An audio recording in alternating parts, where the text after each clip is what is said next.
Hi, my name is Mike Yell, the LucasArts producer for Star Wars Knights of the Old Republic 2, The Sith Lords, the next chapter to the Game of the Year for 2003. This game is set about 5 years after the events of the first game, which is still roughly 4,000 years before the time of the movies. And I'll get a little bit more into the storyline of Knights of the Old Republic 2, The Sith Lords later on in the demo, but you'll learn the full story when we launch in February 2005 on the Xbox and PC. This first area that we're going to see is the planet Telos, which was mentioned in the first game, but we never actually got a chance to explore it. So this is the first time we're going to get a chance to run around and check out the environment and explore the area. And this is just an example of one of the ways that we're tying those two storylines together. You'll also notice the rain and weather effects and the lightning, and those things combined with the ambient sound and critters really help bring the worlds to life, and it gives our designers another tool to make the worlds feel more lived in. This other character that you're seeing with me is Mira. She's a new character for Knights of the Republic 2. She's one of 10 different characters that you'll meet along the way that can join your party. And she's a female bounty hunter, and she's equipped with a wrist-mounted rocket launcher, which is an example of a new weapon for Knights of the Republic 2. The planet Telos is one of 7 worlds that you can explore, and this outdoor environment is just an example of one of those areas. So there may be interiors and maybe underground areas depending on the world you're on, but there's a variety of environments within each world. And finally, we'll show you one of the new critters that you can fight. This is a Canik, and it's just an example of one of the new beasts that you'll run into along the way.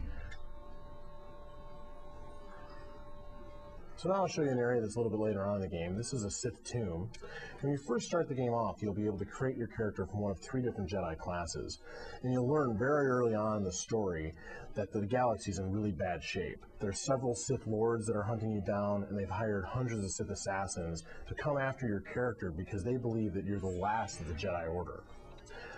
Since I've also gone a little bit later in the game, I also have a new character.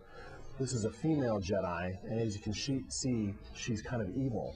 So her skin has changed and she has a different robe. And this is just to demonstrate the fact that we can make those choices throughout the game to turn your character good or evil. You won't see an instant switch to the dark or light side, but it'll be subtle as you go through the game. We'll also be able to affect the characters in your party. So not only will your main character begin to show effects of the dark and light side of the Force, but so will characters in your party. We've added over 60 new feats and force powers to the game. This is an example of one of them called Force Sight. This allows you to see through doors and also see the alignment of characters around you. So my character is glowing red, that means that she's evil. The other characters are gray, which means they're neutral. And if they were good characters, they'd be glowing blue. And this is useful if you're in an area like a cantina or a crowded marketplace and you want to use that to get some pre-sight into what's going on next. You might find an evil merchant or something that you can talk to. Well, in addition to passive force powers such as Force Sight, we also want to have offensive ones like Force Crush. And Force Crush is a very evil force power that allows you to literally pick up and crush an enemy with the power of the Force.